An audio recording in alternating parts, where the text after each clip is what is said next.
Here's how the 2022 Rivian R1T handles road trips on pavement.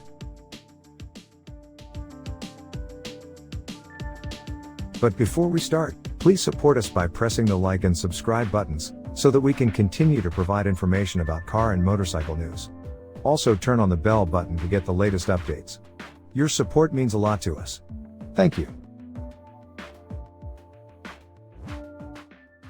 Our 7,700-mile off-road Transamerica Trail crossing using the 2022 Rivian R1T electric pickup truck ended on the wind-blasted shores of Port Orford, Oregon, but we weren't done yet. After we dumped the beach sand from our boots and restocked the beef jerky reserve, we pocketed the R1T's trick carabiner keyfob for an extra 900-ish mile stint down the west coast, both our hearts and Google Maps set for MotorTrend's home base in Los Angeles. As we saw it, this was our opportunity to test the Rivian as most buyers will, treating it as a roadbound daily conveyance.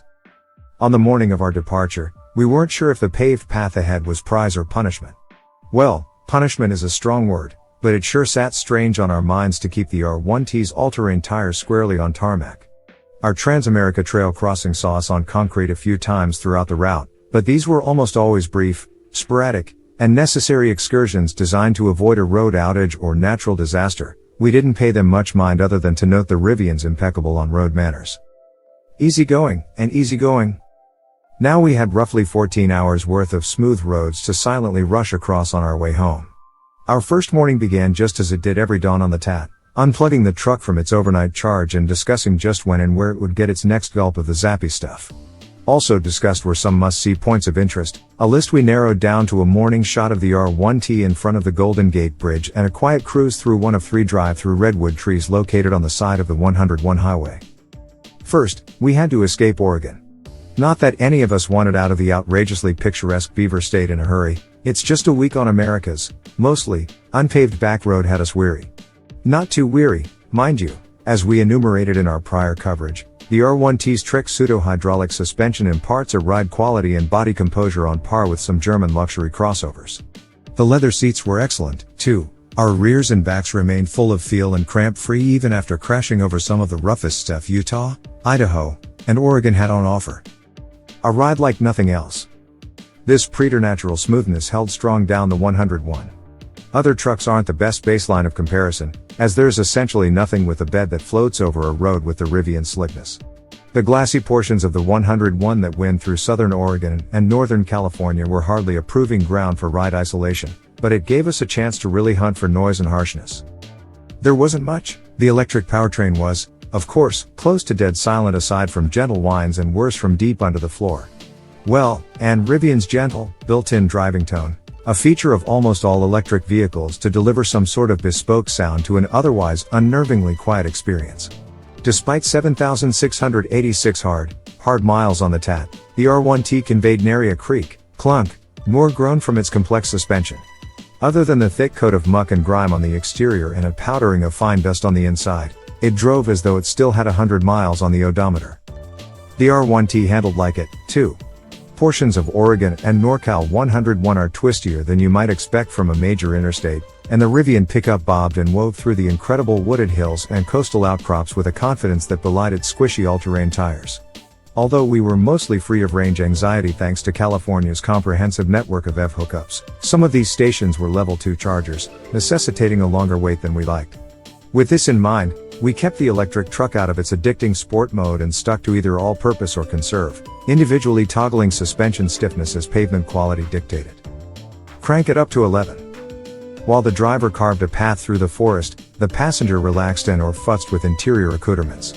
With most major functions relegated to both the center infotainment screen and the digital gauge cluster, there weren't many physical toys to mess with, but the truck's well of virtual gizmos runs deep, including the digitized owner's manual, configurable navigation interface, and onboard Spotify.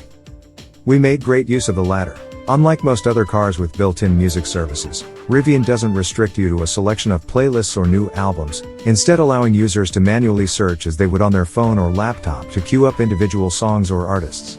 For the record, our tunes ran the gamut between 1980s hair metal all the way to Kanye's new Donda, all sounding crisp and clear on the R1T sound system. Aside from a quick boost at a level 3 Walmart Electrify America charge point during lunch, our first true stopover was amidst the avenue of giants, a strip of scenic road paralleling the 101 that's almost entirely canopied by towering redwood trees. This is where we found the drive through redwood, carefully creeping the truck through the tunneled trunk for one of our favorite shots of the trip. A look at Rivian R1T. Back on the road, we were Sausalito bound. Before we set off, we struggled to find a hotel outside of San Francisco proper that had chargers of any speed, and despite having our Ram 1500 TRX playing support, we weren't about to leave the Rivian an off-site charger overnight, lest we rack up penalties for staying past a full charge. Not a nightmare, but it's something to keep in mind for future Rivian road trippers. We hit the Golden Gate Bridge first thing the following morning for a short photo shoot before whooshing over for a coffee and handshakes at Rivian's Palo Alto office. There, we plugged the truck in and picked up Sabaguru Subramanian, Rivian's ADAS and Autonomous Systems Specialist. For a portion of the remaining ride down to LA, he joined our little convoy to give us hands-on insight into the R1T's advanced suite of safety and highway driving assist systems. At the moment, the truck's trick hands-off driving assist, proudly billed as a feature aimed at getting you home safely from your adventure, works primarily on stretches of highway mapped by Rivian. The contemptible and featureless I-5 interstate was our proving ground. It's rather difficult to review semi-autonomous systems, especially when they're experienced in a state of pre-production, but we will say the truck's self-initiated braking, steering, and accelerator inputs were smooth and rarely required major intervention from the driver. Lane lines were well recognized, as were most traffic situations. Semis that swayed into our lane briefly confused the R1T, but mild guidance from the driver was all that was required. The end of the end. Our final charge occurred just a couple of hours outside of LA, at a hot truck stop. There, we met the other Rivian team from the TAT, where we both struggled with a slow, semi-functioning Electrify America station. When the second R1T was topped up, we bid farewell to Guru Subramanian and pointed our truck south for the final stint. We arrived at our office after sunset, exhausted more by the week-long adventure than by our 908-mile trip between the TAT finish line and our office. We plugged in 6 times over 2 days, noting an average remaining range of 63 miles, 225 miles burned, and a charge state of 36% at the time of each stop. All in, we dropped a miserly $106.44 on domesticated Lightning. Rivian owners and reservation holders, we highly suggest taking your new R1T electric pickup truck on extended road trips, especially those that include splattering mud down its flanks, but we recognize it's still early enough in the EV game to head out without at least a little planning, which might relegate most R1Ts to cities or suburbs. That's just fine. The character and quality of a car over a long-distance drive can be greatly distilled down to how it might serve drivers on a day-to-day basis, which in our experience with the R1T is mighty fine.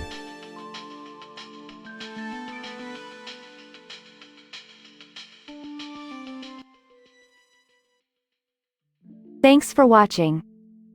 Drop a like, leave a comment, and don't forget to subscribe to watch more videos like this.